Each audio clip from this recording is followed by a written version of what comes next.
Hi hello welcome to Xylem teaching exams. ഞാൻ ലിയ. അപ്പോൾ നമ്മൾ കുറേ ദിവസങ്ങളായി കേട്ടിട്ട് എക്സാമിന് വേണ്ടി പ്രിപ്പയർ ചെയ്യുന്നു. നല്ല രീതിയിൽ കുറേ കാര്യങ്ങൾ നമ്മൾ പഠിച്ചിട്ടുണ്ട്, കുറേ കാര്യങ്ങൾ നമ്മുടെ തലമണ്ടയിലുണ്ട്.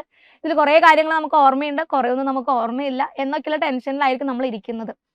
അപ്പോൾ കേട്ടിട്ട് എക്സാമിൻ്റെ ഏറ്റവും കുറഞ്ഞ മണിക്കൂറുകളിലേക്ക് നമ്മൾ എത്തിയിട്ടുണ്ട്. ഇനി നമുക്ക് വേണ്ടത് എന്താണ്? ഇതുവരെ പഠിച്ച കാര്യങ്ങൾ വളരെ സമാധാനപരമായിട്ട് നമുക്കൊന്ന് ഓർത്തെടുക്കണം, അല്ലേ? അപ്പോൾ ഒരു കൊട്ടിക്കലാശം സ്റ്റേജിലേക്ക് നമ്മളൊക്കെ എത്തിയിട്ടുണ്ട്.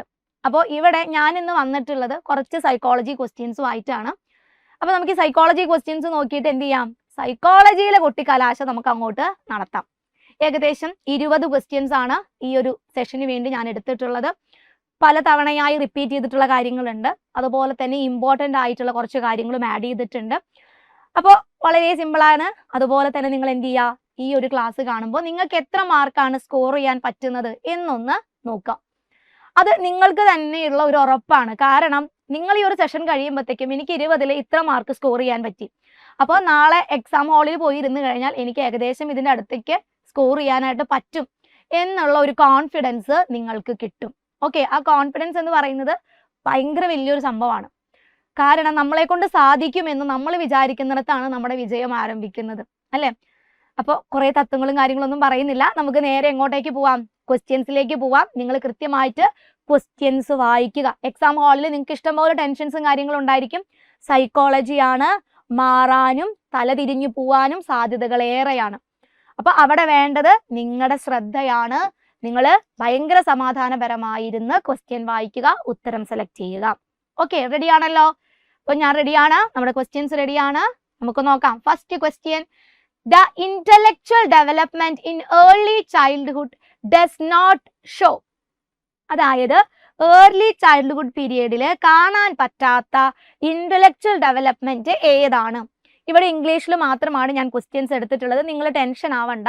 നമ്മുടെ എക്സാം ഹാളിലേക്ക് പോയി കഴിഞ്ഞാൽ കേട്ടിട്ട് കാറ്റഗറി 1നും 2വിനും അവിടെ മലയാളത്തിലും ക്വസ്റ്റ്യൻസ് ഉണ്ടായിരിക്കും, ഇംഗ്ലീഷിലും ക്വസ്റ്റ്യൻസ് ഉണ്ടായിരിക്കും.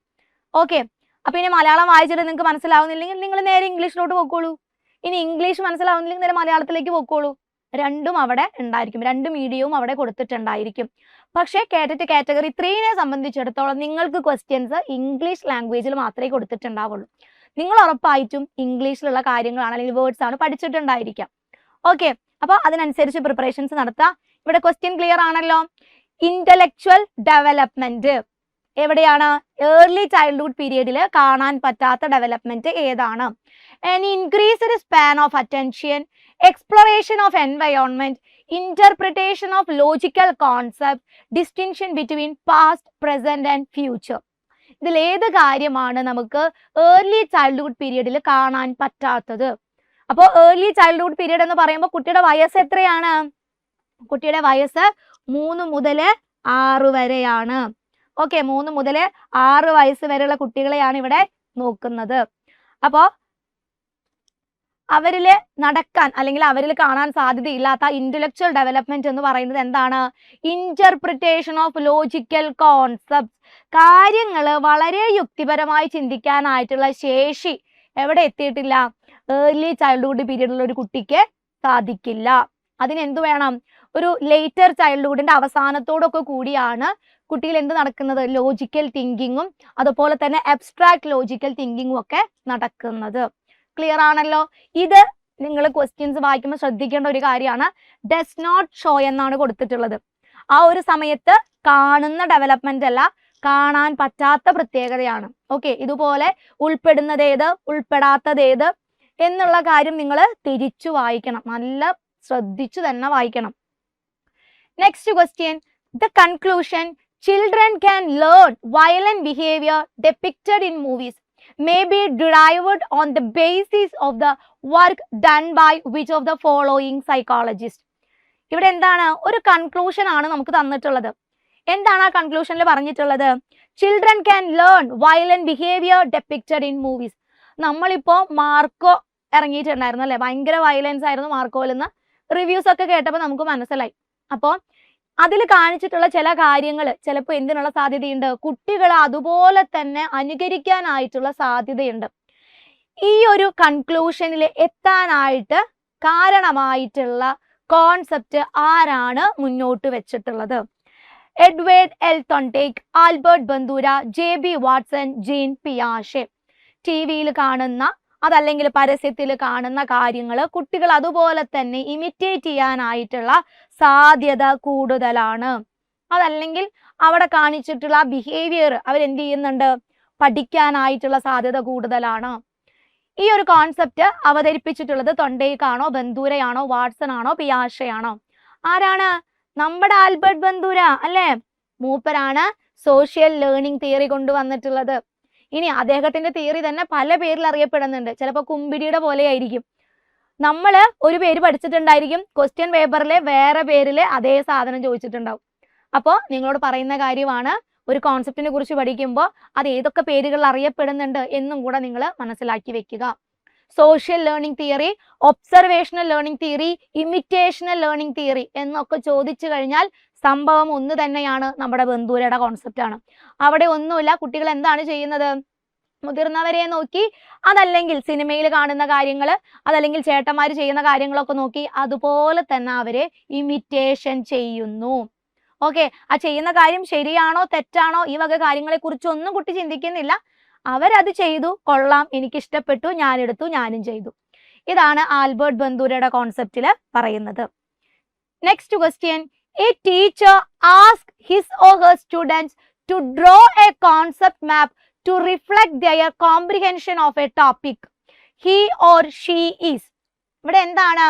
ഒരു ടീച്ചർ അവരുടെ കുട്ടികളോട്, സ്റ്റുഡൻസിനോട് പറയുകയാണ്, നിങ്ങൾ എന്ത് ചെയ്യുക? ഞാനിപ്പോൾ പഠിപ്പിച്ചു തന്ന കാര്യത്തെക്കുറിച്ച് നിങ്ങളൊരു കോൺസെപ്റ്റ് മാപ്പ് വരയ്ക്കുക എന്ന് പറയുന്നു. അപ്പോൾ ഇത് ഏത് തരത്തിലുള്ള ഇവാലുവേഷനുമായി ബന്ധപ്പെട്ടതാണ്? Evaluating the memory of the students, conducting formative assessment, testing the ability of the students to summarize the main points. Fourth, trying to develop rubrics to evaluate the achievement of the students.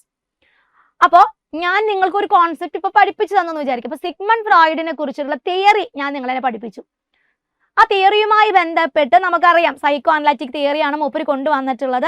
ആ തിയറിയെ നമ്മൾ പിന്നെയും മൂന്നാക്കി തിരിക്കുന്നുണ്ട്. അതിൽ തന്നെ സ്ട്രക്ചറിനെ പറ്റി പറയുന്നുണ്ട്, personality ഡൈനാമിക്സിനെ പറ്റി പറയുന്നുണ്ട്, psycho sexual ഡെവലപ്മെന്റിനെ പറ്റിയും പറയുന്നുണ്ട്. അപ്പോൾ ഇനി ഇതിൽ ഓരോരോ ഭാഗങ്ങളെ നമുക്ക് എന്ത് ചെയ്യാം? പിന്നെയും തിരിക്കാൻ പറ്റും അല്ലെ? സ്ട്രക്ചറിനെ കുറിച്ച് പറയുമ്പോൾ ഈഗോ, സൂപ്പർ ഈഗോ. ഇനി ഡൈനാമിക്സിനെ കുറിച്ച് പറയുമ്പോൾ conscious mind, unconscious mind, sub conscious mind എന്ന് തിരിക്കാം. സൈക്കോ സെക്ഷൽ ഡെവലപ്മെന്റിനെ കുറിച്ച് പറയുമ്പോൾ നമുക്ക് oral stage, anal stage, phallic stage, latency stage, genital stage, ഇങ്ങനെ നമുക്ക് തിരിക്കാനായിട്ട് പറ്റും.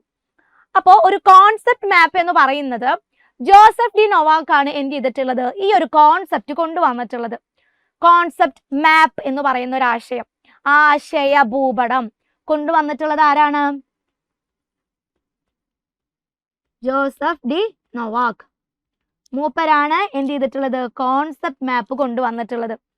ഇനി ഐഡിയ കിട്ടാൻ വേണ്ടി പറയുകയാണ്, ഇവിടെ നമ്മൾ സെൻട്രലായിട്ട് കോറായിട്ടുള്ള കോൺസെപ്റ്റ് വെക്കും. നമ്മളിപ്പോൾ എന്തൊരു കാര്യം പഠിപ്പിക്കുകയാണെങ്കിലും അതിന് എന്തുണ്ടായിരിക്കും? പ്രധാനപ്പെട്ട ഒരു ആശയം ഉണ്ടായിരിക്കും അല്ലേ? അതാണ് നമ്മൾ സെൻട്രലിൽ വെക്കുന്നത്. അതുമായി ബന്ധപ്പെട്ട് വരുന്ന സബ് ടോപ്പിക്സ് നമ്മൾ അതുമായി ബന്ധപ്പെട്ട് കൊടുക്കുന്നു. ഇനി അതിന് സബ് ടോപ്പിക്സുമായി ബന്ധപ്പെട്ട് വരുന്ന വേറെയും ചില കാര്യങ്ങളുണ്ട്, അത് നമ്മൾ അതുമായി ബന്ധപ്പെട്ട് ഇങ്ങനെ രേഖപ്പെടുത്തി പോകുന്ന ഒരു സ്ഥിതി. ഇതിനെയാണ് നമ്മൾ ആശയ ഭൂപടം അല്ലെങ്കിൽ കോൺസെപ്റ്റ് മാപ്പ് എന്ന് പറയുന്നത്. അപ്പോൾ നമ്മളിങ്ങനെ ഒരു കോൺസെപ്റ്റ് മാപ്പ് എടുത്ത് നോക്കിക്കഴിഞ്ഞാൽ ആ കോൺസെപ്റ്റിനെ കുറിച്ചുള്ള വളരെ ഇമ്പോർട്ടൻ്റ് ആയിട്ടുള്ള വേർഡ്സ്, അതല്ലെങ്കിൽ ആളുകൾ, ആശയങ്ങൾ, പ്രിൻസിപ്പിൾസ്, ഇതൊക്കെ നമുക്ക് പെട്ടെന്ന് മനസ്സിലാവും. ഇതാണ് കോൺസെപ്റ്റ് മാപ്പിന്റെ പ്രത്യേകത. ഇനി ഇവിടെ നമ്മളോട് ചോദിച്ചിട്ടുള്ളത്, ഇവിടെ ടീച്ചർ എന്ത് ചെയ്യാനാണ് പറയുന്നത്? കുട്ടികളോട് ഒരു കോൺസെപ്റ്റ് മാപ്പ് കൺസ്ട്രക്ട് ചെയ്യാനാണ് പറഞ്ഞിട്ടുള്ളത്. ഇത് സൂചിപ്പിക്കുന്നത് എന്താണ് സൂചിപ്പിക്കുന്നത്? കുട്ടികളുടെ മെമ്മറി ടെസ്റ്റ് ചെയ്യാനാണോ? ഫോർമേറ്റീവ് അസസ്മെന്റിന്റെ ഭാഗമായിട്ടാണോ? മെയിൻ പോയിന്റ്സ് കുട്ടികൾക്ക് കിട്ടുന്നുണ്ടോ എന്ന് അറിയാനാണോ? എന്താണ് ഉത്തരം വരുന്നത്? ഓപ്ഷൻ ബി ആണ്. സെക്കൻഡ് ഓപ്ഷൻ ആണ് കറക്റ്റ് ആയിട്ട് വരുന്നത്. എന്തിനാണ്? Conducting formative assessment. കാരണം ഞാൻ പഠിപ്പിച്ചു കൊടുത്ത ഒരു കാര്യത്തെക്കുറിച്ച് കുട്ടികൾക്ക് കിട്ടിയിട്ടുണ്ടോ എന്നറിയാൻ വേണ്ടിയിട്ടാണ് ഞാൻ എന്ത് ചെയ്യാൻ പറഞ്ഞത്? അവരോട് ഒരു കോൺസെപ്റ്റ് മാപ്പ് കൺസ്ട്രക്ട് ചെയ്യാൻ പറഞ്ഞത്. അത് ഫോർമേറ്റീവ് അസസ്മെന്റിന്റെ ഭാഗമായിട്ട് നടത്തിയിട്ടുള്ളതാണ്. Okay, fourth question. The most appropriate logical predicate for the continuous and comprehensive evaluation CCE should be. എന്താണ് CCയെ കുറിച്ചിട്ടുള്ള ഒരു ലോജിക്കൽ പ്രഡിക്ഷൻ ആയിട്ട് നമുക്ക് സെലക്ട് ചെയ്യാൻ പറ്റുന്നത്? ലോജിക്കൽ പ്രഡിക്ഷൻ ഓഫ് CC എന്ന് നോക്കിയാൽ മതി. Assessing more than one aspect of learning, maximising assessment opportunities, promoting the holistic nature of human personality. Fourth, increasing the burden on teachers. ഇതിലേത് കാര്യമാണ് കണ്ടിന്യൂസ് ആൻഡ് കോംപ്രിഹെൻസീവ് ഇവാലുവേഷനുമായി ബന്ധപ്പെട്ട് വരുന്ന concept? Continuous and comprehensive evaluation എന്ന് പറയുന്നത് ഇന്ന് നമ്മൾ evaluation നടത്തുന്നത് ഈ ഒരു മെത്തേഡിൽ കൂടെയാണ് അല്ലെ? Continuous and comprehensive. നമ്മൾ കുട്ടികളെ എന്ത് ചെയ്യുന്നുണ്ട്? കണ്ടിന്യൂസ് ആയി ഇവാലുവേഷൻ നടത്തിക്കൊണ്ടിരിക്കുകയാണ്. ഒരു കാര്യം പഠിപ്പിച്ചുകൊണ്ടിരിക്കുന്നതിനോടൊപ്പവും പഠിപ്പിച്ചതിന് ശേഷവും നമ്മൾ വിലയിരുത്തൽ നടത്തുന്നുണ്ട്. ഇനി കുട്ടികളുടെ ഒരു മേഖല അതല്ലെങ്കിൽ ഒരു ഡൊമൈനെ പറ്റി മാത്രമല്ല നമ്മൾ വിലയിരുത്തൽ നടത്തുന്നത്, മറിച്ച് കുട്ടിയുമായി ബന്ധപ്പെട്ടിട്ടുള്ള എല്ലാ ഡൊമൈൻസും നമ്മൾ അവിടെ എന്ത് ചെയ്യുന്നുണ്ട്? അസസ്മെന്റ് നടത്തുന്നുണ്ട്. അപ്പോൾ ഇതാണ് കണ്ടിന്യൂസ് ആൻഡ് കോംപ്രിഹെൻസീവ് ഇവാലുവേഷൻ എന്ന് പറയുന്നത്. CCE കൊണ്ടുവന്നു കഴിഞ്ഞാൽ നമുക്കറിയാം കുട്ടികൾ തമ്മിലുള്ള അൺഹെൽത്തി ആയിട്ടുള്ള കോമ്പറ്റീഷൻസ് ഒക്കെ ഒഴിവാക്കാനൊക്കെ വേണ്ടിയിട്ടാണ് ഈ CCE കൊണ്ടുവന്നിട്ടുള്ളത്. അതുപോലെ തന്നെ അക്കാദമിക്കൽ ആയിട്ടുള്ള ഡെവലപ്മെന്റ് മാത്രമല്ല കുട്ടികൾക്ക് വേണ്ടത്, നോൺ അക്കാദമിക്കൽ ആയിട്ടുള്ള ഡെവലപ്മെന്റും കുട്ടികൾക്ക് വേണം. ഇങ്ങനെയുള്ള കുറേ കാര്യങ്ങൾ പരിഗണിച്ചാണ് CCE വന്നിട്ടുള്ളത്. ജസ്റ്റ് ഒന്ന് പറഞ്ഞു വെച്ചു എന്ന് മാത്രം. ഇതൊക്കെ നിങ്ങൾക്കറിയാം, നിങ്ങളൊക്കെ പഠിച്ചിട്ടാണ് ഇരിക്കുന്നത്. ഇനി വേഗം ഉത്തരം പറഞ്ഞേ, ഏതാണ് ഉത്തരം വരിക? Assessing more than one aspect of learning. ലേണിംഗുമായി ബന്ധപ്പെട്ട് വരുന്ന ഒന്നിൽ കൂടുതൽ ആസ്പെക്റ്റുകളെ അസസ് ചെയ്യാൻ വേണ്ടിയിട്ടാണ് നമ്മൾ എന്ത് ചെയ്യുന്നത്? CCE ഉപയോഗിക്കുന്നത്. Next question, which of the following statements is true about learning? ലേണിംഗുമായി ബന്ധപ്പെട്ട് വരുന്ന ട്രൂ സ്റ്റേറ്റ്മെന്റ് ഏതാണ്? ട്രൂ സ്റ്റേറ്റ്മെന്റ് ആണ് ചോദിച്ചിട്ടുള്ളത്. True statement. Errors made by children indicate that no learning has taken place. Learning is effective in an environment that is emotionally positive and satisfying for learners. Third, learning is not affected by emotional factors at the stage of learning. Fourth, learning is fundamentally a mental activity. ഇതിലേത് കാര്യമാണ് ലേണിംഗുമായി ബന്ധപ്പെട്ട് വരുന്ന അല്ലെങ്കിൽ correct ആയിട്ടുള്ള statement? കുട്ടികള് തെറ്റുകൾ വരുത്തുന്നുണ്ട് എങ്കിൽ അവിടെ പഠനം നടന്നിട്ടില്ല എന്ന് വേണം നമ്മൾ അനുമാനിക്കാൻ. എന്തൊരു വലിയ പൊട്ടത്തരാണല്ലേ, തെറ്റാണത്. കുട്ടികള് തെറ്റുകൾ വരുത്തുന്നുണ്ടെങ്കിൽ അവിടെ പഠനം നടന്നുകൊണ്ടിരിക്കുകയാണ്. പഠനം നടന്നു കഴിഞ്ഞിട്ടില്ല, നടന്നുകൊണ്ടിരിക്കുകയാണ്. ഇനി സെക്കൻഡ് നോക്കൂ, learning is effective in an environment that is emotionally positive and satisfying for learners. Effective ആയിട്ടുള്ള ഒരു ലേണിംഗ് നടക്കണമെങ്കിൽ ആ എൻവയോൺമെന്റ്, ആ അറ്റ്മോസ്ഫിയർ എങ്ങനെയായിരിക്കണം? That is emotionally positive and satisfying for learners.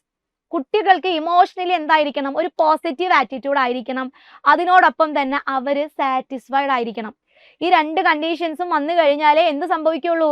Learning effective ആയ രീതിയിൽ നടക്കുള്ളൂ. അപ്പൊ രണ്ടാമത്തെ കോൺസെപ്റ്റ് ആണ് കറക്റ്റായി വരുന്നത്.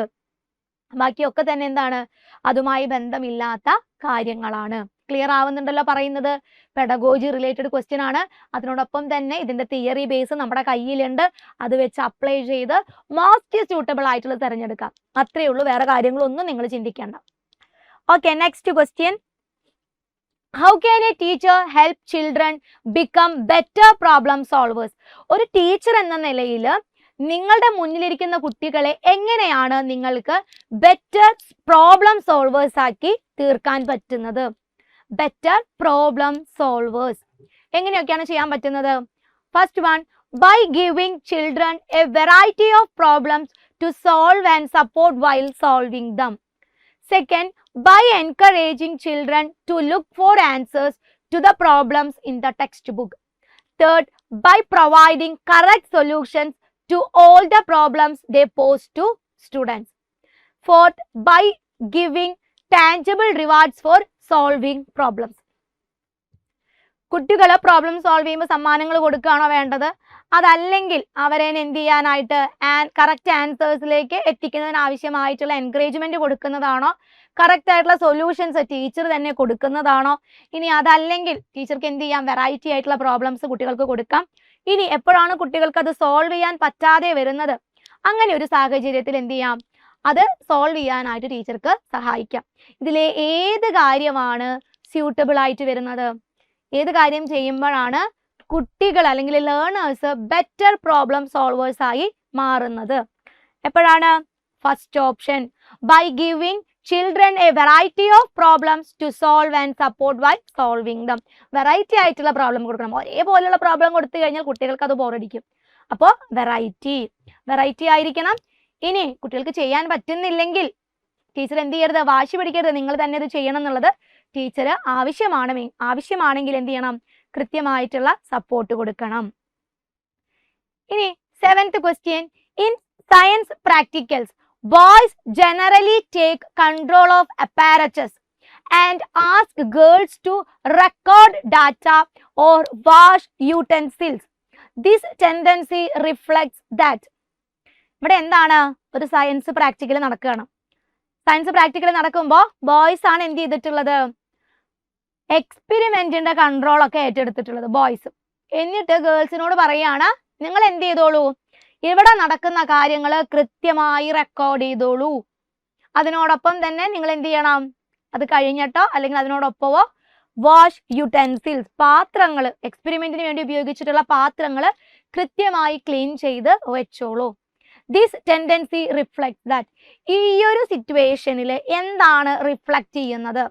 എന്താണ് നമ്മൾ മനസ്സിലാക്കേണ്ടത്? ആൺകുട്ടികളാണ് പരീക്ഷണത്തിന്റെ കാര്യങ്ങളൊക്കെ തന്നെ നോക്കുന്നത്. പെൺകുട്ടികൾ അവിടെ നടക്കുന്ന കാര്യങ്ങൾ കൃത്യമായിട്ട് റെക്കോർഡ് ചെയ്യുന്നു. അതിനോടൊപ്പം അവരെന്തും കൂടെ ചെയ്യണം? എക്സ്പെരിമെന്റിന് ഉപയോഗിച്ചിട്ടുള്ള പാത്രങ്ങൾ ക്ലീൻ ചെയ്യണം. ഇവിടെ റിഫ്ലക്ട് ചെയ്യുന്നത് ഏത് കോൺസെപ്റ്റ് ആണ്? നോക്കാം. First one, girls being delicate prefer such less energy consuming task. Second, girls are excellent observers and record data flawlessly. Third, stereotyping of masculine and feminine roles takes place in schools also. Fourth, boys can handle equipment more efficiently as they are naturally endowed for doing such things. ആൺകുട്ടികളാണ് equipments ഒക്കെ ഉപയോഗിക്കാനായിട്ട് equipped ആയിട്ടുള്ളത്, അതുകൊണ്ട് അവർ ആ കാര്യങ്ങൾ ചെയ്തോളും എന്നതാണോ? ഇനി അതല്ലെങ്കിൽ പെൺകുട്ടികൾക്ക് ലെസ് എനർജി കൺസ്യൂമിങ് ആയിട്ടുള്ള ടാസ്കുകൾ കൊടുക്കുന്നതിന്റെ ഭാഗമായിട്ടാണോ? അതല്ലെങ്കിൽ പെൺകുട്ടികൾ ഭയങ്കരമായിട്ട് നന്നായി ഒബ്സർവ് ചെയ്യുന്നവരാണ്, അവർക്ക് നന്നായിട്ട് ഡാറ്റ റെക്കോർഡ് ചെയ്യാൻ അറിയാം, അതുകൊണ്ടാണോ? അതല്ലെങ്കിൽ ഇവിടെ സ്റ്റീരിയോ ടൈപ്പിങ്ങിന്റെ എന്തെങ്കിലും ഒരു സാധ്യത കാണുന്നുണ്ടോ? ഏതാണ് ഉത്തരം വരുന്നത്? തേർഡ് ഓപ്ഷൻ ആണ്. Stereotyping of masculine and feminine roles takes place in schools also. ആൺകുട്ടികളാണ് പരീക്ഷണങ്ങൾ ചെയ്യേണ്ടത്, പെൺകുട്ടികൾ എന്താണ് ചെയ്യേണ്ടത്? അത് കണ്ടുപഠിച്ചാൽ മതി. അവരെന്താണ് ചെയ്യുന്നത് അത് കണ്ടുപഠിച്ചാൽ മതി. ഇനി ചെയ്ത് കഴിഞ്ഞാൽ ആ സ്ഥലം അല്ലെ, ആ ഒരു പ്ലേസ് ക്ലീൻ ആക്കി വെക്കുക, അതിനുപയോഗിച്ചിട്ടുള്ള പാത്രങ്ങൾ നീറ്റായിട്ട് വെക്കുക. ഇതൊക്കെയാണ് പെൺകുട്ടികൾക്ക് കലാകാലങ്ങളായിട്ട് നമ്മുടെ സമൂഹം കൊടുത്തിട്ടുള്ളത്. അപ്പോൾ ഈ ഒരു സിറ്റുവേഷനിൽ വന്നിട്ടുള്ളത് എന്ത് തന്നെയാണ്? സമൂഹത്തിന്റെ ജനറലൈസേഷൻ തന്നെയാണ്, ഈ ഓവർ ജനറലൈസേഷൻ. അതുകൊണ്ടാണ് നമ്മൾ പറയുന്നത് ഇതൊരു ജെൻഡർ സ്റ്റീരിയോ ടൈപ്പിംഗ് ആണ്. മെസ്കുലൈൻ അതുപോലെ തന്നെ ഫെമിനൈൻ റോൾസിനെ പറ്റിയിട്ടുള്ള ഒരു കാര്യമാണ് ഇവിടെ പറഞ്ഞിട്ടുള്ളത്. Okay, next question. During infancy which of the following shows maximum growth? താഴെ തന്നിട്ടുള്ളതിൽ ഇൻഫൻസി പീരിയഡിൽ മാക്സിമം ഗ്രോത്തിലെത്തുന്നത് ഏത് ഭാഗമാണ്? Maximum growth during infancy. Infancy എന്ന് പറയുമ്പോൾ ബർത്ത് മുതൽ 3 വയസ്സ് വരെ അല്ലേ? അപ്പൊ ഈ ബർത്ത് മുതൽ 3 വയസ്സ് വരെ മാക്സിമം ഗ്രോത്ത്, മാക്സിമം വളർച്ച നടക്കുന്നത് ഏത് അവയവത്തിനാണ്? Hands, head, legs, fingers. വളരെ സിമ്പിൾ ആയിട്ടുള്ള ഒരു ക്വസ്റ്റ്യൻ അല്ലേ? ഇതില് കറക്റ്റ് ആയിട്ട് പറഞ്ഞു കഴിഞ്ഞാൽ ഏതാണ് മാക്സിമം ഗ്രോത്തിലെത്തുന്നത്? മാക്സിമം ഗ്രോത്തിലെത്തുന്നത് ഏതാണ്? ഹാൻഡ് ആണോ, ഹെഡ് ആണോ, ലെഗ് ആണോ, ഫിംഗേഴ്സ് ആണോ? 3 വയസ്സിന് ശേഷവും എന്ത് ചെയ്യുന്നുണ്ട്? നമ്മുടെ കൈ വളരുന്നുണ്ട്, കാല് വളരുന്നുണ്ട്, നമ്മുടെ വിരലുകൾ വളരുന്നുണ്ട്. ഇതിൽ ഏകദേശം വളർച്ചയിലെത്തുന്നത്, പൂർണ്ണ മാക്സിമം ഗ്രോത്തിലെത്തുന്നത് നമ്മുടെ ഹെഡ് ആണ് അല്ലേ? സിമ്പിൾ ആയിട്ടുള്ള ഒരു question. 9th question. According to Kohlberg, the highest stage of moral development is. Moral ഡെവലപ്മെന്റുമായി ബന്ധപ്പെട്ട് വരുന്ന കോൾബർഗിന്റെ തിയറിയിലെ ഹയസ്റ്റ് സ്റ്റേജ് ആണ് നമ്മളോട് ചോദിച്ചിട്ടുള്ളത്. ഇതില് ഉറപ്പായിട്ടും കോൾബർഗ് നമ്മൾ നാളെ എഴുതാൻ പോകുന്ന എക്സാമിന് നമ്മൾ കാണും. എക്സാം ഹാളിൽ കോൾബർഗ് ഉണ്ടായിരിക്കും. കോൾബർഗ് മാത്രമല്ല, കുറെ ആൾക്കാരുണ്ടായിരിക്കും. പക്ഷെ കോൾബർഗ് നിർബന്ധമായിട്ടുണ്ടായിരിക്കും. ഓക്കെ, അപ്പോൾ മോറൽ ഡെവലപ്മെന്റുമായി ബന്ധപ്പെട്ട് കിടക്കുന്ന ആളാണ് കോൾബർഗ് എന്ന് നമുക്കറിയാം. 3 ലെവലുകളിലായിട്ട് 6 സ്റ്റേജുകളിൽ കൂടെയാണ് ഒരു കുട്ടിയുടെ മോറൽ ഡെവലപ്മെന്റ് നടക്കുന്നത് എന്നാണ് ആര് പറഞ്ഞിട്ടുള്ളത്? കോൾബർഗ് പറഞ്ഞിട്ടുള്ളത്. അതിലെ ഫസ്റ്റ് ലെവൽ എന്ന് പറയുന്നത് പ്രീ കൺവെൻഷണൽ മൊറാലിറ്റി ആണ്. Pre conventional morality. രണ്ടാമത്തേത് കൺവെൻഷണൽ മൊറാലിറ്റി. മൂന്നാമത്തേത് പോസ്റ്റ് കൺവെൻഷണൽ മൊറാലിറ്റി.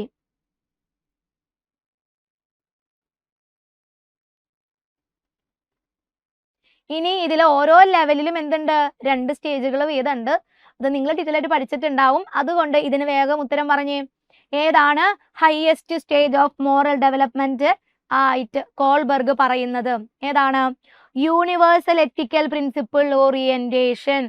യൂണിവേഴ്സൽ പ്രിൻസിപ്പിൾസിന് പ്രാധാന്യം കൊടുത്തുകൊണ്ട് കുട്ടി തീരുമാനങ്ങൾ എടുക്കുന്ന സ്റ്റേജ് ആണ് ഹയസ്റ്റ് സ്റ്റേജ് ആയിട്ട് പറയുന്നത്.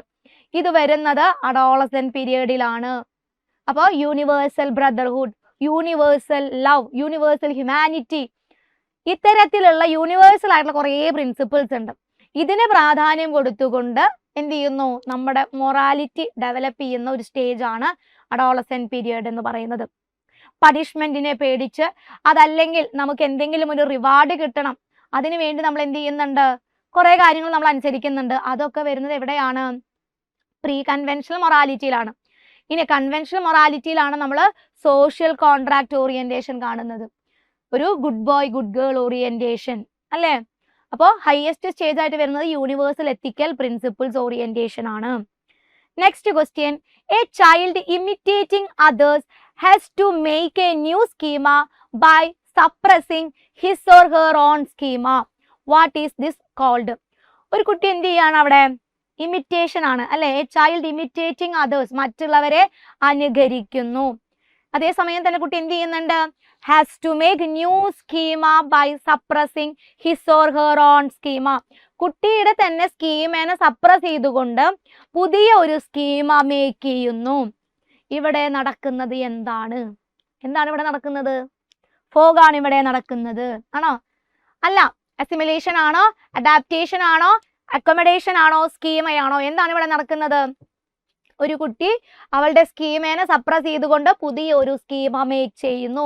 അതിന്റെ അടിസ്ഥാനത്തിൽ കുട്ടി എന്ത് ചെയ്യുന്നു? ബാക്കിയുള്ളവരെ അനുകരിക്കുന്നു, ഇമിറ്റേഷൻ നടത്തുന്നു എന്നാണ് പറയുന്നത്. അപ്പോൾ ഇവിടെ നടന്നിട്ടുള്ളത് അസിമിലേഷൻ ആണോ, അഡാപ്റ്റേഷൻ ആണോ, അക്കോമഡേഷൻ ആണോ, സ്കീമയാണോ? എന്തായാലും സ്കീമ വരില്ല അല്ലേ? പിന്നെ അസിമിലേഷൻ നമുക്കറിയാം എന്താണ്? എക്സിസ്റ്റിംഗ് നോളജ് വെച്ച് നമ്മൾ പുതിയ ഒരു പ്രോബ്ലം സോൾവ് ചെയ്യുന്നതാണ് അസിമിലേഷൻ.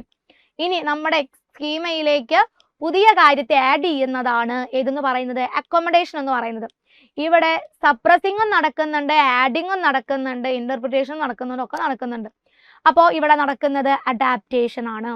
ഈ അഡാപ്റ്റേഷന്റെ ഭാഗമായിട്ടാണ് എന്തൊക്കെ വരുന്നത്? അസിമിലേഷനും അതുപോലെ തന്നെ അക്കോമഡേഷനും ഇക്വിലിബ്രേഷനും വരുന്നത്. ഇവിടെ അസിമിലേഷൻ നടക്കുന്നുണ്ട്, അക്കോമഡേഷനും നടക്കുന്നുണ്ട്. അപ്പോൾ നമുക്ക് ഉത്തരമായിട്ട് പറയാൻ പറ്റുന്നത് ഏതാണ്? അഡാപ്റ്റേഷൻ ആണ്.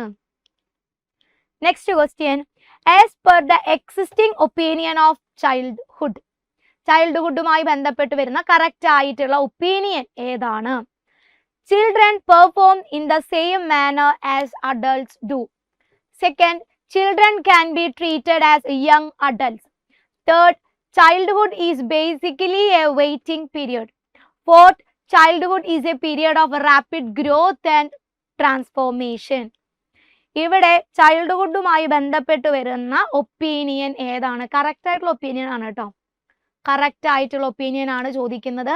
ഏതാണ് വരുന്നത്? അവർ അഡൾട്ട്സിന്റെ പോലെ തന്നെ എല്ലാ കാര്യങ്ങളും പെർഫോം ചെയ്യുന്നുണ്ടോ? അതല്ലെങ്കിൽ അവരെ നമ്മൾ ട്രീറ്റ് ചെയ്യേണ്ടത് യങ് അഡൾട്ട്സ് ആയിട്ടാണ്. ഇനി ഇതൊരു വെയിറ്റിംഗ് പീരിയഡ് ആണ്. അതല്ലെങ്കിൽ ഈ ഒരു പീരിയഡ് എന്ന് പറയുന്നത് റാപ്പിഡ് ഗ്രോത്ത് ആൻഡ് ട്രാൻസ്ഫോർമേഷൻ നടക്കുന്ന സമയമാണ്. ഇതിലേത് കാര്യമാണ് ചൈൽഡ്ഹുഡുമായി ബന്ധപ്പെട്ട് വരുന്ന കറക്റ്റ് ആയിട്ടുള്ള ഒപ്പീനിയൻ? ഏതാണ് വരുന്നത് കറക്റ്റ് ആയിട്ടുള്ളത്? Childhood is A period of rapid growth and transformation. Childhood എന്ന് പറയുന്നത് എന്താണ്? ഒരു ട്രാൻസ്ഫോർമേഷൻ നടക്കുന്ന സമയമാണ്. അതുപോലെ തന്നെ കുട്ടിയിലെ പെട്ടെന്നുള്ള വളർച്ചയൊക്കെ വരുന്നത് ചൈൽഡ്ഹുഡ് പീരിയഡിലാണ്. Next question, developmental task is a concept first used by. ആരാണ് ഡെവലപ്മെന്റൽ ടാസ്ക് എന്ന് പറയുന്ന ഒരു കോൺസെപ്റ്റ് അവതരിപ്പിച്ചിട്ടുള്ളത്? ഡെവലപ്മെന്റൽ ടാസ്ക് ഹെർബർട്ട് ബ്രൂണ ഹാവിംഗസ് ഹെർലോക്ക്. അപ്പോൾ ഡെവലപ്മെന്റൽ ടാസ്ക് എന്ന് പറയുന്ന ഒരു ഭാഗത്ത് നിന്ന് ഈ ഒരു കാര്യം പഠിച്ചു കഴിഞ്ഞാൽ ഈ ഭാഗം വേഗം കംപ്ലീറ്റ് ചെയ്യാം അല്ലേ? സാധാരണഗതിയിൽ ആരാണ് ഡെവലപ്മെന്റൽ ടാസ്ക് എന്ന് പറയുന്ന ഒരു കോൺസെപ്റ്റ് കൊണ്ടുവന്നിട്ടുള്ളത്? അതാണ് ചോദിക്കാറുള്ളത്. ഉത്തരമായിട്ട് വരുന്നത് ആരാണ്? ഹാവിംഗസ്റ്റ് ആണ്. ഇനി എന്താണ് ഈ ഡെവലപ്മെന്റ് ടാസ്കും കൂടെ അറിഞ്ഞു കഴിഞ്ഞാൽ ഇനി നമുക്ക് ആപ്ലിക്കേഷൻ ലെവൽ ചോദിക്കുകയാണെങ്കിൽ കിട്ടും. ഒന്നുമില്ല മക്കളെ, നമുക്കറിയാം ഡെവലപ്മെന്റുമായി ബന്ധപ്പെട്ട് നമ്മൾ കുറേ സ്റ്റേജുകൾ പഠിക്കുന്നുണ്ട്. അപ്പോൾ ഓരോ സ്റ്റേജിലും കുട്ടിയിൽ ഉണ്ടായിരിക്കേണ്ട ഡെവലപ്മെന്റുകൾ ഉണ്ട്. ഈ ഡെവലപ്മെന്റുകളെയാണ് ഡെവലപ്മെന്റൽ ടാസ്ക് ആയിട്ട് ഹാവിംഗസ്റ്റ് പറയുന്നത്. ഇപ്പോൾ ഞാൻ ഇൻഫൻസി പീരീഡിൽ നേടിയെടുക്കേണ്ട കുറേ കഴിവുകളുണ്ട്. നടക്കാൻ പഠിക്കുക, ചെറിയ ചെറിയ കാര്യങ്ങൾ എൻ്റേതായിട്ടുള്ള കാര്യങ്ങൾ ചെയ്യാനായിട്ട് പഠിക്കുക, അതല്ലെങ്കിൽ ഭക്ഷണം കഴിക്കാനായിട്ടുള്ള ചെറിയ ശീലങ്ങളൊക്കെ തുടങ്ങുക. ഇതൊക്കെ ഞാൻ എവിടെ നിന്ന് നോക്കുന്നതാണ്? അത് ഭാഷ ഉപയോഗിക്കുക. ഇതൊക്കെ ഇൻഫൻസി പീരീഡിൽ ഞാൻ പഠിച്ചെടുക്കേണ്ട എൻ്റെ ടാസ്കുകളായിരുന്നു. ഈ ടാസ്കുകളൊക്കെ നല്ല രീതിയിൽ കംപ്ലീറ്റ് ചെയ്തിട്ടാണ് ഞാൻ എന്ത് ചെയ്യുന്നത്? ഡെവലപ്മെന്റിന്റെ അടുത്ത സ്റ്റേജിലേക്ക് എത്തുന്നത്. ഇനി ഇതൊന്നും കംപ്ലീറ്റ് ചെയ്യാതെ ഞാൻ അടുത്ത ലെവലിലേക്ക് പോയി കഴിഞ്ഞാൽ അതെന്താണ്? അതെനിക്ക് ഒരുപാട് ബുദ്ധിമുട്ടുണ്ടാക്കും. അപ്പൊ എന്നെ സംബന്ധിച്ചിടത്തോളം എനിക്കതൊരു ടാസ്ക് ആണ്, എനിക്കൊരു ചാലഞ്ച് ആണ് ആ ഒരു സമയത്ത്.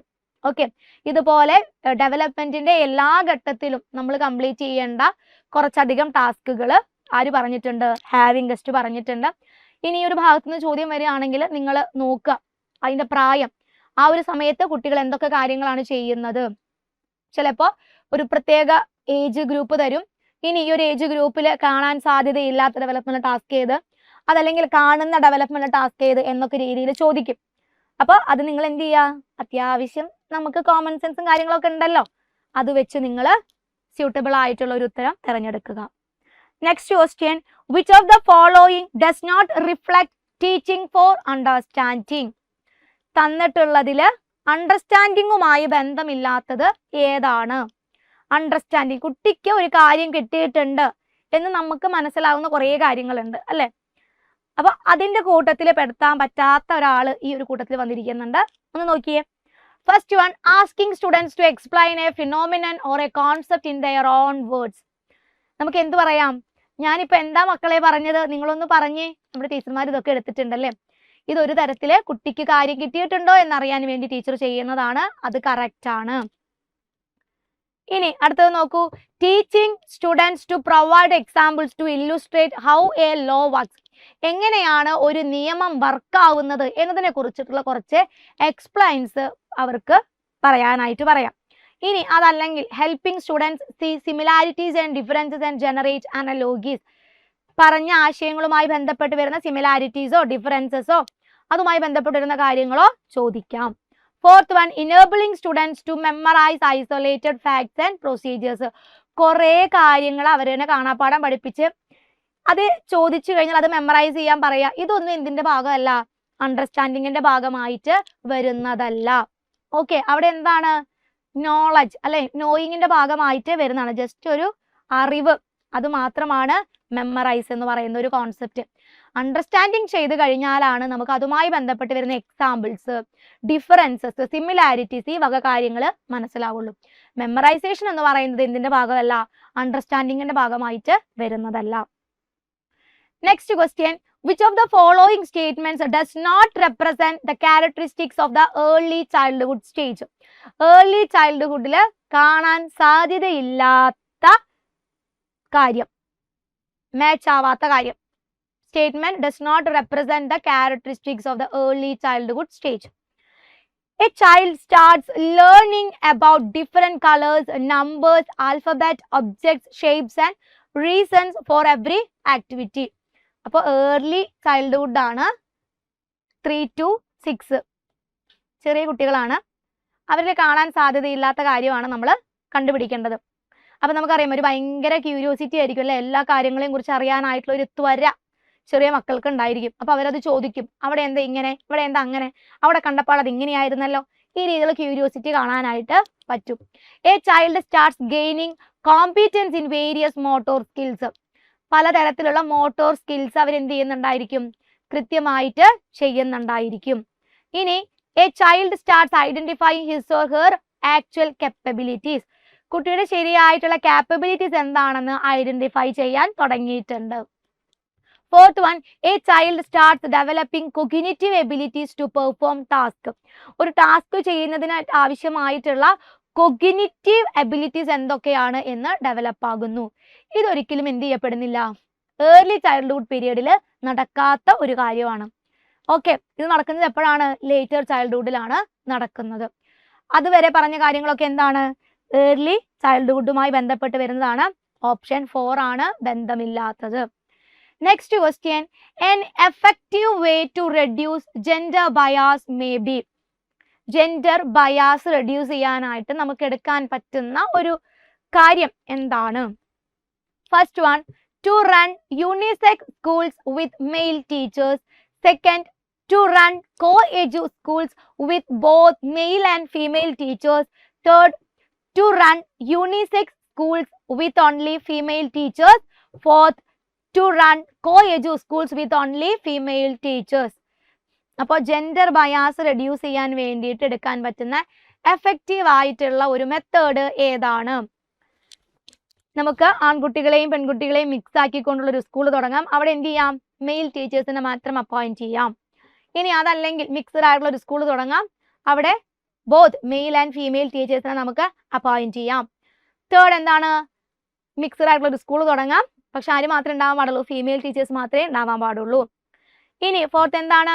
co-edu സ്കൂൾസ് സ്റ്റാർട്ട് ചെയ്യാം. അവിടെ നമുക്ക് ഫീമെയിൽ ടീച്ചേഴ്സിനെ മാത്രം വെക്കാം. ഇതിൽ ഏത് കാര്യം ചെയ്യുമ്പോഴാണ് നമുക്ക് ജെൻഡർ ബയാസ് റെഡ്യൂസ് ചെയ്യാനായിട്ട് പറ്റുന്നത്? ജെൻഡർ ബയാസ് റെഡ്യൂസ് ചെയ്യാൻ പറ്റുന്നത് സെക്കൻഡ് കാര്യം ചെയ്യുമ്പോഴാണ് അല്ലെ? എന്താണ് ഈ സെക്കൻഡ് കാര്യം എന്ന് പറയുന്നത്? Both male and female teachers ഉണ്ടായിരിക്കണം. സ്കൂൾ എങ്ങനെയായിരിക്കണം? co-edu സ്കൂൾസ് ആയിരിക്കണം. മിക്സ്ഡ് സ്കൂൾ ആണ് ഈ co-edu സ്കൂൾസ് എന്ന് പറയുന്നത്. ഇനി എന്താണ് ഈ ജെൻഡർ ബയാസ് എന്ന് പറയുന്നത്?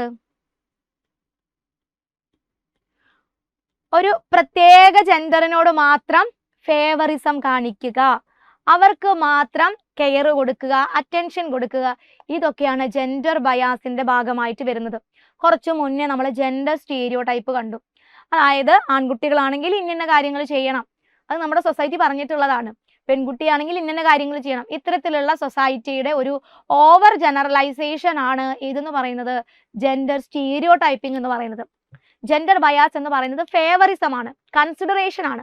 ഒരു പ്രത്യേക വിഭാഗത്തിൽപ്പെട്ട കുട്ടികൾക്ക് മാത്രം കൊടുക്കുന്ന കൺസിഡറേഷൻ ആണ് ജെൻഡർ ബയാസ് എന്ന് പറയുന്നത്. Next question, gifted students will realise their potential when. എപ്പോഴാണ് ഗിഫ്റ്റഡ് സ്റ്റുഡൻസ് അവരുടെ പൊട്ടൻഷ്യൽ എന്താണെന്ന് തിരിച്ചറിയുന്നത്? They are segregated from other students. They attend private coaching classes. They are tested frequently. Fourth, they learn with other students. മറ്റു കുട്ടികളോടൊപ്പം ഇരുന്ന് പഠിക്കുമ്പോഴാണോ, അതല്ലെങ്കിൽ ഇവർക്ക് സെപ്പറേറ്റ് ആയിട്ടുള്ള ഒരു സിസ്റ്റം കൊണ്ടുവരുമ്പോഴാണോ, പ്രൈവറ്റ് കോച്ചിങ് ക്ലാസ്സസ് എടുക്കുമ്പോഴാണോ, അറ്റൻഡ് ചെയ്യുമ്പോഴാണോ, അതല്ലെങ്കിൽ ഫ്രീക്വന്റ് ആയിട്ട് ടെസ്റ്റുകൾ നടത്തുമ്പോഴാണോ, ഏത് സിറ്റുവേഷനിലാണ് ഒരു ഗിഫ്റ്റഡ് സ്റ്റുഡൻറ് അയാളുടെ അല്ലെങ്കിൽ ആ കുട്ടിയുടെ കാപ്പബിലിറ്റീസ്, പൊട്ടൻഷ്യൽസ് മനസ്സിലാക്കുന്നത്? എപ്പോഴാണ്? ഒരു മിക്സ്ഡ് ക്ലാസ് റൂമിൽ ഇരിക്കുമ്പോഴാണ് ഗിഫ്റ്റഡ് സ്റ്റുഡൻറ് അവരുടെ കാപ്പബിലിറ്റീസ് എന്താണെന്ന് റിയലൈസ് ചെയ്യുന്നത് അല്ലെ? ഇവിടെ എല്ലാം ഒരേ ലെവലുള്ള കുട്ടികളാണ്, അതല്ലെങ്കിൽ പ്രൈവറ്റ് ആയിട്ട് ട്യൂഷൻ കിട്ടിക്കഴിഞ്ഞാൽ ഒന്നും എന്ത് ചെയ്യാൻ പറ്റില്ല, കുട്ടിയുടെ കഴിവ് എന്താണെന്ന് കുട്ടിക്ക് മനസ്സിലാക്കാനായിട്ട് പറ്റില്ല. അതിന് എന്ത് തന്നെ വേണം? മറ്റുള്ള കുട്ടികളുമായിട്ടുള്ള ഇന്ററാക്ഷൻസ് നടക്കണം. എനിക്കിത് പെട്ടെന്ന് ചെയ്യാൻ പറ്റി, എനിക്ക് എന്തോ ഒരു കഴിവുണ്ട് അല്ലേ? അപ്പോൾ ഈ രീതിയിൽ ഗിഫ്റ്റഡ് സ്റ്റുഡൻസ് എന്ത് ചെയ്യും? അണ്ടർസ്റ്റാൻഡ് ചെയ്യുന്നത്, അവരുടെ കഴിവുകളെ കുറിച്ച് അവർ മനസ്സിലാക്കുന്നത് ഇന്ററാക്ഷൻസ് നടത്തുമ്പോഴാണ്. ഈ ഗിഫ്റ്റഡ് സ്റ്റുഡൻസ് എന്ന് പറയുമ്പോൾ IQ ലെവൽ ഒന്ന് ഓർത്തിരിക്കുക, എബവ് 120 ആണ്. എൻറിച്ച്മെന്റ് പ്രോഗ്രാംസ്, അതുപോലെ തന്നെ സ്പെഷ്യൽ സ്കൂൾസ് കൊടുക്കുന്നുണ്ട്, double promotions, acceleration of learning, ഇതൊക്കെ കൊടുക്കുന്നത് ആർക്ക് വേണ്ടിയിട്ടാണ്? ഗിഫ്റ്റഡ് സ്റ്റുഡൻസിന് വേണ്ടിയിട്ടാണ്. അതുപോലെ തന്നെയാണ് എബിലിറ്റി ഗ്രൂപ്പിംഗ്, അതും ഗിഫ്റ്റഡ് സ്റ്റുഡൻസിന് കൊടുക്കുന്ന ഒരു കാര്യമാണ്. Next question, a test which helps to find out the learning difficulties of children so as to follow remedial measures is called. ഇവിടെ എന്താണ്? ഒരു ടെസ്റ്റിനെ പറ്റിയാണ് ചോദിച്ചിട്ടുള്ളത്. ഈ ടെസ്റ്റ് നമ്മൾ നടത്തുന്നത് കുട്ടികളിലെ ലേണിംഗ് ഡിഫിക്കൽട്ടീസ് ഫൈൻഡ് ഔട്ട് ചെയ്യാനാണ്. അതിനോടൊപ്പം തന്നെ എന്തും കൂടെ കൊടുക്കുന്നുണ്ട്, ചില റെമഡിയൽ മെഷേഴ്സും നമ്മൾ എടുക്കുന്നുണ്ട്. ഇതിന് സഹായിക്കുന്ന ടെസ്റ്റ് ഏതാണ്? Achievement test, diagnostic test, intelligence test, standardised test. ഏതാണ് ഉത്തരമായിട്ട് വരുന്നത്? കുട്ടികളുടെ പ്രോബ്ലംസ് ഡയഗ്നോസ് ചെയ്യാൻ പറ്റുന്നതും കൃത്യമായിട്ടുള്ള റെമഡിയൽ മെഷേഴ്സ് കൊടുക്കാൻ പറ്റുന്നതും ഏത് ടെസ്റ്റ് നടത്തുമ്പോഴാണ്? ഏത് ടെസ്റ്റ് നടത്തുമ്പോഴാണ് മക്കളെ? ഡയഗ്നോസ്റ്റിക് ടെസ്റ്റ് നടത്തുമ്പോഴാണ്. ഓക്കെ, ഡയഗ്നോസ്റ്റിക് ടെസ്റ്റ് നടത്തി കഴിഞ്ഞാലാണ് നമുക്ക് കുട്ടികളുടെ പ്രശ്നങ്ങൾ ഡയഗ്നോസ് ചെയ്യാനായിട്ട് പറ്റുന്നത്. ഓക്കെ, ഇനി അച്ചീവ്മെന്റ് ടെസ്റ്റ് എപ്പോഴാണ്? ഒരു കാര്യം പഠിപ്പിച്ചു കഴിഞ്ഞതിന് ശേഷം അവർക്ക് എത്രമാത്രം ലേണിംഗ് പ്രോഗ്രസ് ഉണ്ടായിട്ടുണ്ട് എന്നറിയാനാണ് അച്ചീവ്മെന്റ് ടെസ്റ്റ് നടത്തുന്നത്. ഓക്കെ ആണല്ലോ. സ്റ്റാൻഡേർഡൈസ്ഡ് ടെസ്റ്റ് എന്ന് പറയുന്നത് ഫോർമൽ ആയിട്ട് നടക്കുന്ന അല്ലെങ്കിൽ ഒരു ടെസ്റ്റിൻ്റെതായിട്ടുള്ള എല്ലാ കാര്യങ്ങളും വളരെ സിസ്റ്റമാറ്റിക് ആയിട്ട് നടത്തിയിട്ടുള്ള ടെസ്റ്റുകളെയാണ് നമ്മൾ സ്റ്റാൻഡേർഡൈസ്ഡ് ടെസ്റ്റുകൾ എന്ന് പറയുന്നത്. സ്കൂൾ ബേസ്ഡ് ടെസ്റ്റും ഉണ്ട്, സ്റ്റാൻഡേർഡൈസ്ഡ് ടെസ്റ്റും ഉണ്ട്. സ്കൂൾ ബേസ്ഡ് ടെസ്റ്റ് എന്ന് പറയുന്നത് ടീച്ചേഴ്സ് കണ്ടക്ട് ചെയ്യുന്ന ടെസ്റ്റാണ്.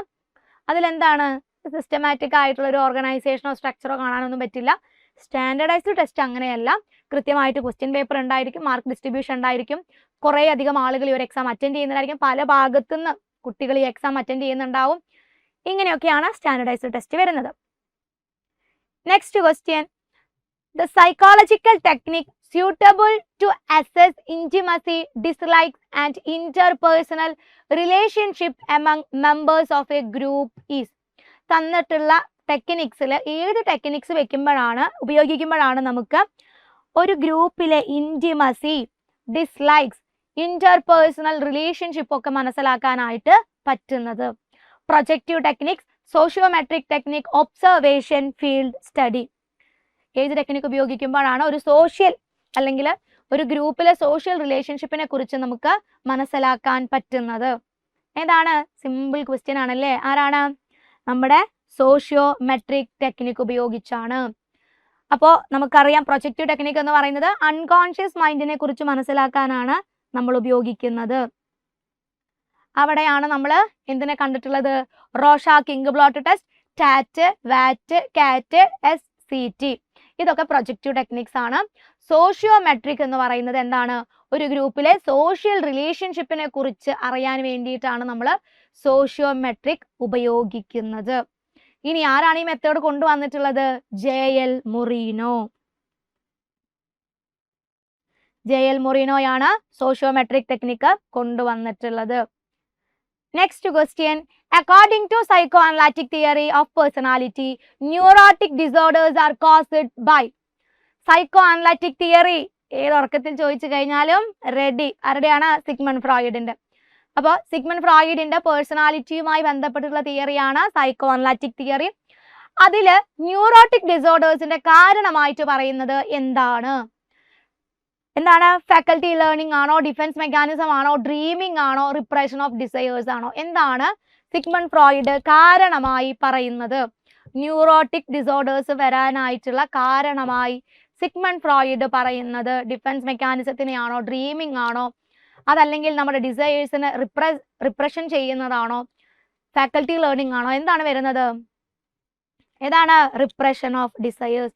നമ്മുടെ ആഗ്രഹങ്ങള്, സ്വപ്നങ്ങള് ഇതൊക്കെ അടിച്ചമർത്തി കഴിഞ്ഞാൽ ഇത് എവിടെ പോയി കിടക്കും? അൺകോൺഷ്യസ് മൈൻഡിൽ കിടക്കും. അപ്പൊ ഈ അൺകോൺഷ്യസ് മൈൻഡിൽ കിടക്കുന്ന കാര്യങ്ങളാണ് നമ്മുടെ പേഴ്സണാലിറ്റിയെ തീരുമാനിക്കുന്നത്. എനിക്ക് ചെറുപ്പത്തിൽ ഒരു ആഗ്രഹം ഉണ്ടായിരുന്നു, ഞാൻ കുറെ നോക്കി, പക്ഷെ എനിക്ക് പറ്റിയില്ല, എനിക്ക് സങ്കടം വന്നു. ചില ആളുകൾക്ക് എന്ത് വരും? ന്യൂറോട്ടിക് ഡിസോർഡേഴ്സ് വരാനായിട്ട് ഇതൊരു കാരണമായി വരും. Okay, the last question, development proceeds from dash to dash. രണ്ട് ബ്ലാങ്ക് ആയിട്ടുള്ള സ്ഥലങ്ങളുണ്ട്. ഇവിടെ വെക്കേണ്ടത് എന്താണെന്നാണ് പറയേണ്ടത്. Specific to general, simple to easy, general to specific, complex to hard. എന്താണ് വരുന്നത്? ഡെവലപ്മെന്റ് എവിടെ നിന്ന് തുടങ്ങി എങ്ങോട്ടേക്കാണ് പോകുന്നത്? എവിടെ നിന്ന് തുടങ്ങി എങ്ങോട്ടേക്കാണ് പോകുന്നത്? സിമ്പിൾ ആയിട്ടുള്ള ഒരു ക്വസ്റ്റ്യൻ അല്ലെ. ഡെവലപ്മെന്റുമായി ബന്ധപ്പെട്ട് വരുന്ന പ്രിൻസിപ്പിൾസ്, കുറേ പ്രിൻസിപ്പിൾസ് ഉണ്ട്, പക്ഷെ സിമ്പിൾ ആയിട്ടുള്ള കാര്യങ്ങളാണ്. ഇവിടെ എന്ത് ചെയ്യുക?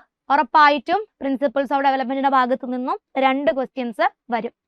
ഉത്തരമായിട്ട് വരുന്നത് ജനറൽ ടു സ്പെസിഫിക്. ജനറൽ ആയിട്ടുള്ള ആക്ടിവിറ്റീസ് ചെയ്യാനാണ് കുട്ടികൾ ആദ്യം പഠിക്കുന്നത്, പിന്നെയാണ് അവര് സ്പെസിഫിക് ആയിട്ടുള്ള കാര്യങ്ങൾ പഠിക്കുന്നത്.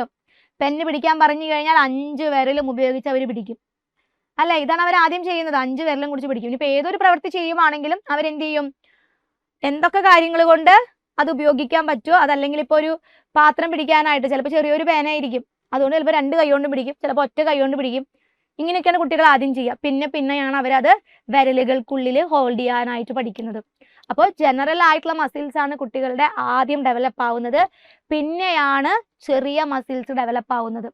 അപ്പോൾ ഈ ഒരു രീതിയിലാണ് ഡെവലപ്മെന്റ് പ്രൊസീഡ് ചെയ്യപ്പെടുന്നത്, general to specific. Okay, set ആണല്ലോ. എന്ത് ചെയ്യുക, നല്ല മാർക്ക് നിങ്ങൾക്ക് സ്കോർ ചെയ്യാൻ പറ്റിയിട്ടുണ്ടാവുമെന്ന് വിചാരിക്കുന്നു. പറഞ്ഞ ക്വസ്റ്റ്യൻസ് റിപ്പീറ്റ് ചെയ്ത് ചോദിക്കുന്നതാണ്. തിരിച്ചും മറിച്ചും ഒക്കെയുള്ള ചോദ്യങ്ങൾ തന്നെയാണ് സൈക്കോളജിയിൽ ചോദിക്കാറുള്ളത്. നല്ല രീതിയിൽ നിങ്ങൾ ക്വസ്റ്റ്യൻസ് വായിക്കാം. പെഡഗോജി ആണെങ്കിലും ഇനിയിപ്പോൾ തിയറിയിൽ നിന്നും അപ്ലിക്കേഷൻ ലെവൽ ക്വസ്റ്റ്യൻ വന്നു കഴിഞ്ഞാലും കോൺസെപ്റ്റുകളൊക്കെ നിങ്ങൾ പഠിച്ചിട്ടുണ്ട്, നിങ്ങൾ ഇനി കൃത്യമായിട്ട് റിവിഷനും നടത്തിയിട്ടുണ്ട്. എന്താണ് വേണ്ടത്, ശ്രദ്ധിച്ചിരുന്ന ക്വസ്റ്റ്യൻ വായിക്കുക എന്നുള്ളൊരു കാര്യമാണ് നിങ്ങൾ ചെയ്യേണ്ടത്. വായിച്ചാൽ മാത്രം പോരാ, ശരിയായിട്ടുള്ള ഉത്തരം മോസ്റ്റ് സ്യൂട്ടബിൾ ആയിട്ടുള്ളത് തിരഞ്ഞെടുക്കാനായിട്ട് നോക്കുക. ഒരു തവണ വായിച്ചിട്ട് ക്വസ്റ്റ്യൻ കിട്ടുന്നില്ല എങ്കിൽ എന്ത് ചെയ്യുക, 2 or 3 തവണ വായിച്ചു നോക്കുക. നിങ്ങൾക്ക് ക്വസ്റ്റ്യൻ വായിച്ചു തരാൻ നിങ്ങൾ മാത്രമേ ഉള്ളൂ. നിങ്ങളുടെ വിജയത്തിന് കാരണം നിങ്ങൾ മാത്രമായിരിക്കണം. അവിടെ നിങ്ങളുടെ ഹാർഡ് വർക്ക് ഉണ്ട്, നിങ്ങളുടെ ശ്രദ്ധയുണ്ട്, എല്ലാം വരുന്നുണ്ട്. അപ്പോൾ നല്ല രീതിയിൽ നിങ്ങൾ കേട്ടിട്ട് എക്സാം അറ്റൻഡ് ചെയ്യുക. ബാക്കിയൊക്കെ അതിൻ്റെ കൂടെ വന്നോളും. വേറെ കാര്യങ്ങളെ കുറിച്ചൊന്നും ടെൻഷൻ ആവണ്ട. നല്ല രീതിയിൽ പോയി കിടന്നുറങ്ങുക, ടെൻഷനൊക്കെ കളയുക, കൂളായിരിക്കുക. കൃത്യമായിട്ട് നിങ്ങൾക്ക് എത്ര മാർക്ക് സ്കോർ ചെയ്യാൻ പറ്റി എന്ന് ക്ലാസ് കാണുന്നവരൊന്ന് കമൻറ്റ് ചെയ്യുക. അത് നിങ്ങൾക്ക് തന്നെയുള്ള കോൺഫിഡൻസ് ആണ്. അപ്പോൾ എന്ത് ചെയ്യുക, ഓൾ ദ വെരി ബെസ്റ്റ്. ഇത്തവണത്തെ കേട്ടിട്ട് തന്നെ നിങ്ങളെല്ലാവരും ക്വാളിഫൈ ചെയ്യട്ടെ. നമുക്ക് അടുത്ത ഒരു വീഡിയോയുമായി ഇനിയും കാണാം. അതുവരെ ബൈ.